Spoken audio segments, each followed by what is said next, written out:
Welcome to 502 Model College Girls. This is physics lesson for class ninth. We will study chapter number 6, Work and Energy, lecture number 4. Work and energy. What is work? Work is done when a force acting on a body displaces it in the direction of force. Energy.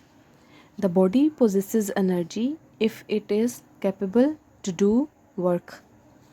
First is mechanical energy. Mechanical energy is of two types: kinetic energy and potential energy. Kinetic energy. The moving air is called wind and also possesses kinetic energy. The energy possessed by a body due to its motion is called kinetic energy. Kinetic energy is equal to half mv square. Second is potential energy. The energy possessed by a body due to its position is called its potential energy. Potential energy is equal to mgh. M for mass, g for gravitational acceleration, and h for height. First is unit number 6, work and energy. Work and energy में जो हमने previous topic पढ़ा है वो हमने पढ़ा है forms of energy. What are the forms of energy? Energy has many forms. Main forms are mechanical energy, heat energy, light energy, sound energy, nuclear energy, chemical energy, and so on. Next is interconversion of energy. The over topic is interconversion of energy. First, you have to know about what is energy. The energy, our body possesses energy if it is capable to do work. It means अगर कोई भी body energy रखती है तो वो capable होगी work करने के.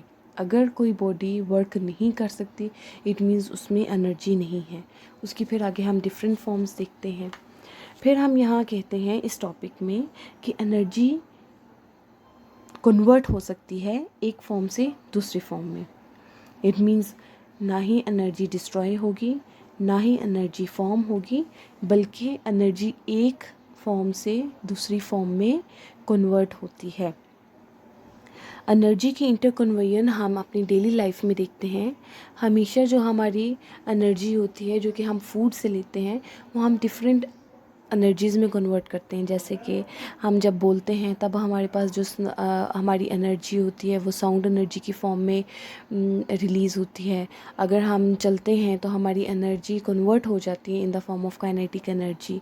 इसी तरह अगर हम किसी पोजीशन पे जाते हैं या किसी हाइट पे जाते हैं और वहाँ जाके हमारे पास जो हमारी एनर्जी होती है वो इन the form of potential energy आती है. इट मीन्स कि हमारे पास जो एनर्जी होती है वो कन्वर्ट होती रहती है एक फॉर्म से दूसरी फॉर्म में. फॉर एग्ज़ाम्पल अगर हम डेली लाइफ से देखें तो जब हम अपने हैंड्स को रब करते हैं क्विकली तो हमें वार्मथ फील होता है. जैसे हम सर्दियों में अपने हाथों को गर्म रखने के लिए उसको रब करते हैं तो रब करने की वजह से क्या होता है कि हम वार्म फील करते हैं. इट मीन्स कि हमारी जो मस्कुलर एनर्जी थी, और मस्कुलर एनर्जी हमारे पास कहाँ से आई? फूड से आई. इट मीन्स केमिकल, क्योंकि हमें पता है फूड में क्या होती है, केमिकल एनर्जी होती है.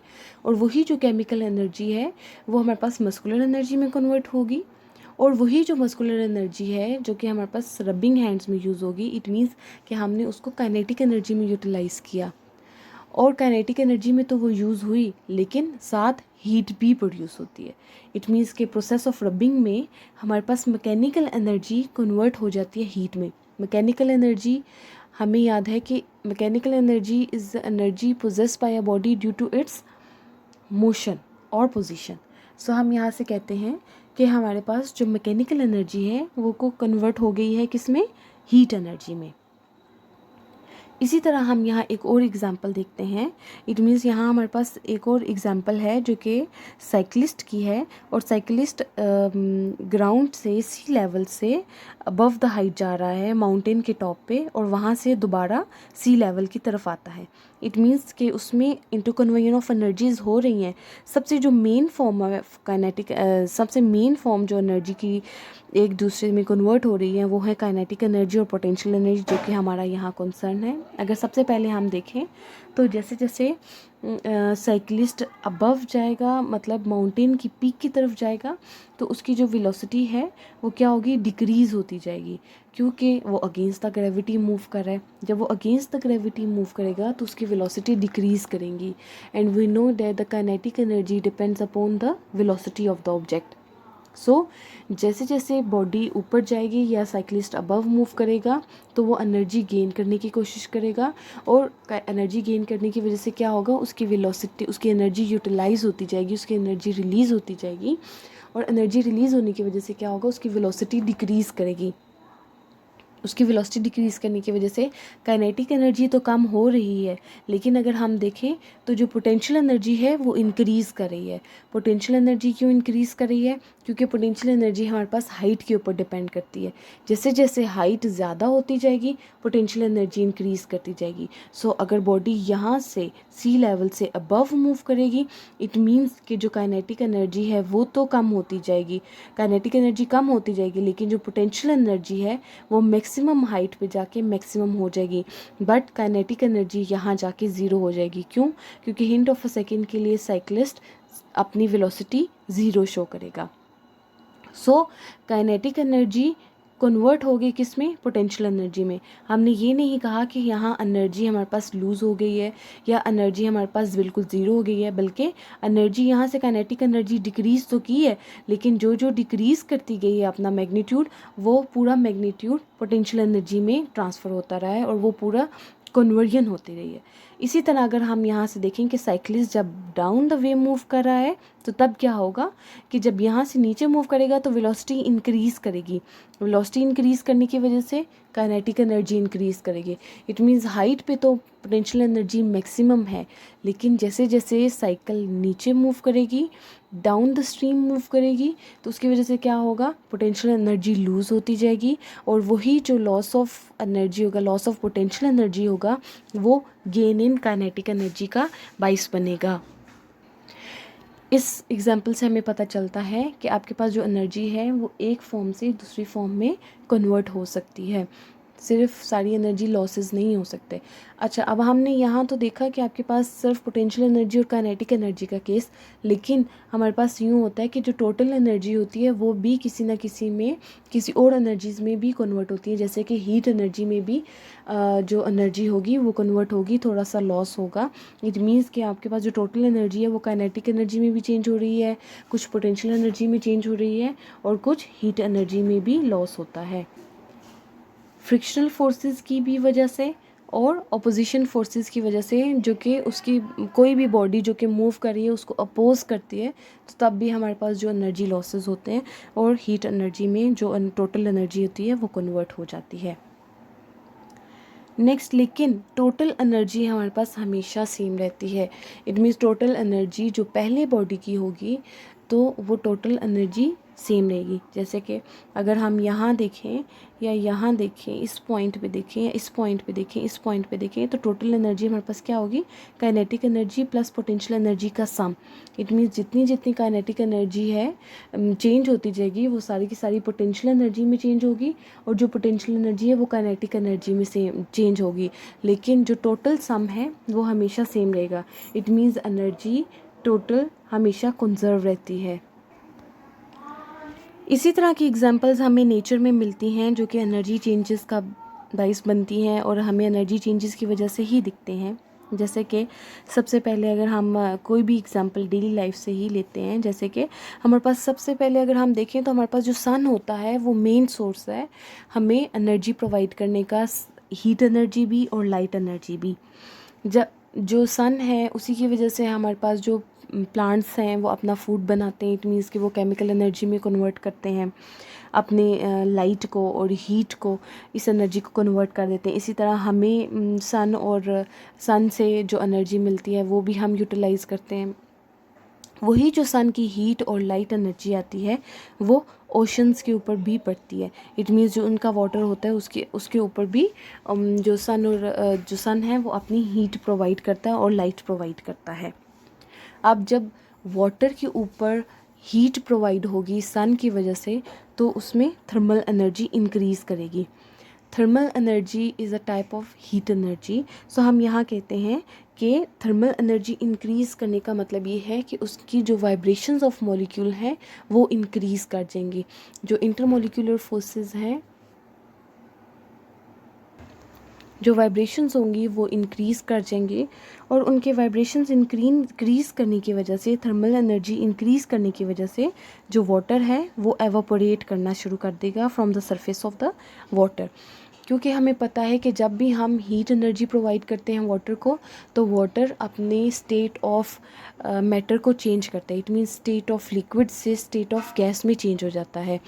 यहाँ से हम कहते हैं कि जो एनर्जी है, जो एनर्जी सन प्रोवाइड कर रहा है इन the form of light and in the form of heat, वो हमारे पास वाटर की एवापोरेशन का बाइस बनेगा। और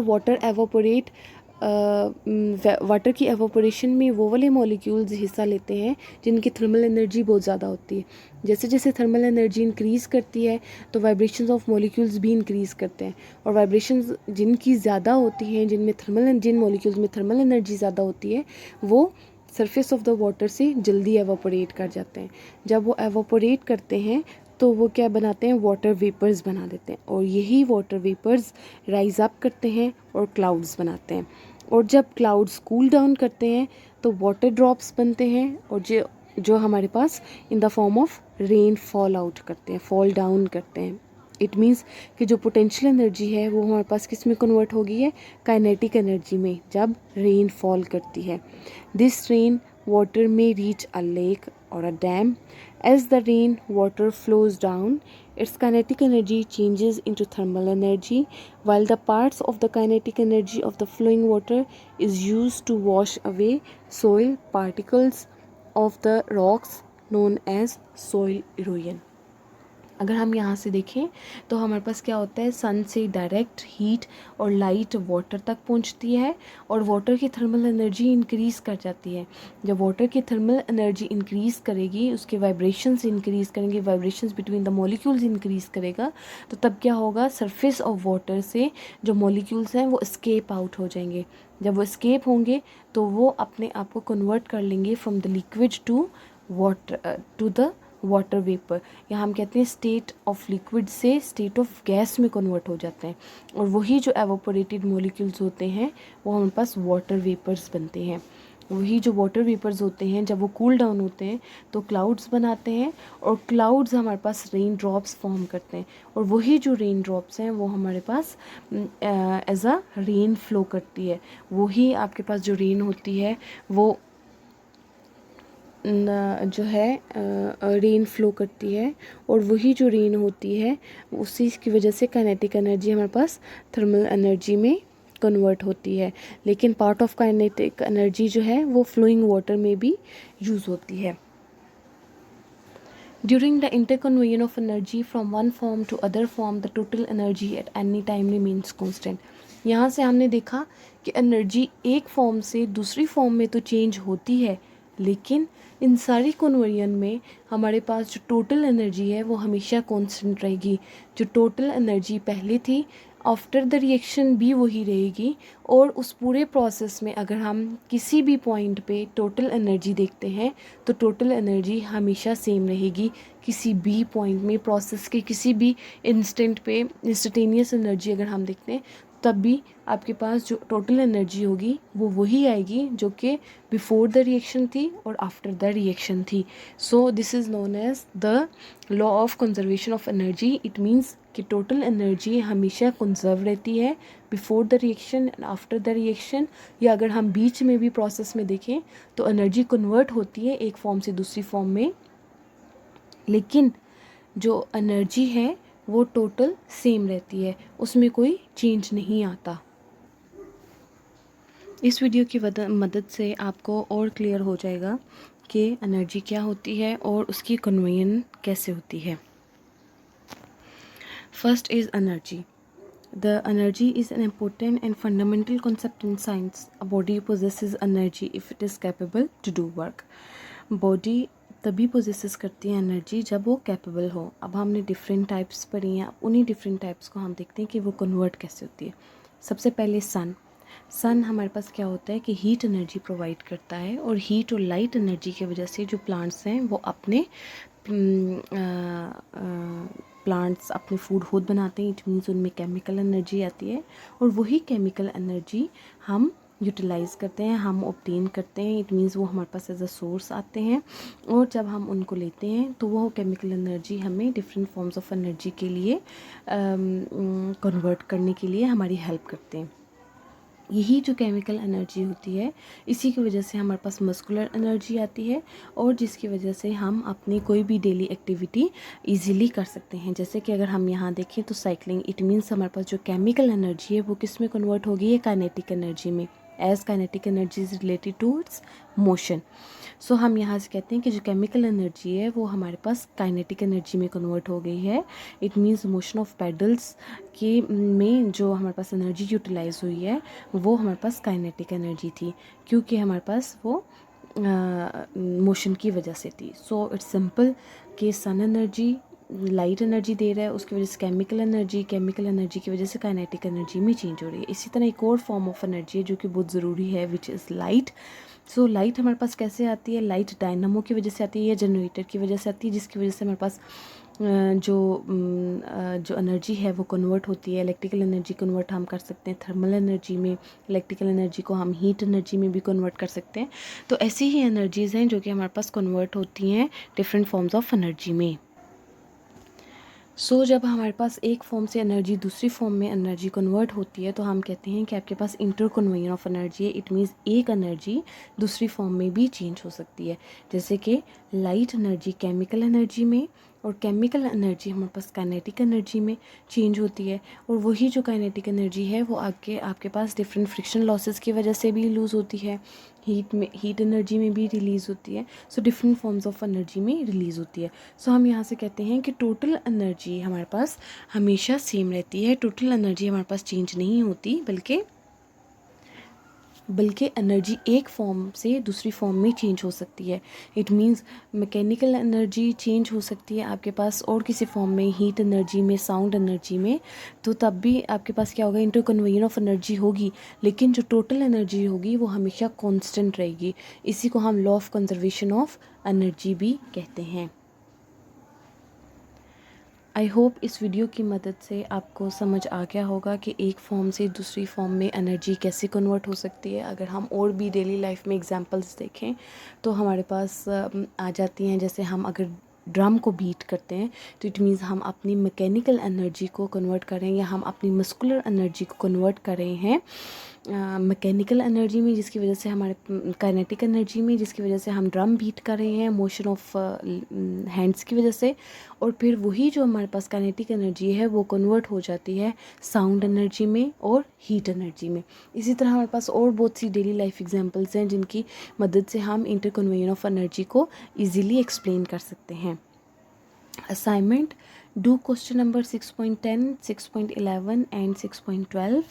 give any two example of inter conversion of energy from your daily life. आपने इंटर कन्वर्जन ऑफ एनर्जीज बतानी है कि कौन सी एनर्जी थी और वो किस किस फॉर्म में एनर्जी कन्वर्ट हुई है, और क्या टोटल एनर्जी आपके पास सेम रहेगी या नहीं रहेगी। तो कोई भी सी एग्जाम्पल आपने अपनी डेली लाइफ से बतानी है और उनको एक्सप्लेन करना है कि law of conservation of energy कैसे फुलफिल होती है। I hope you all understand the lecture. Thank you so much. अल्लाह हाफिज़।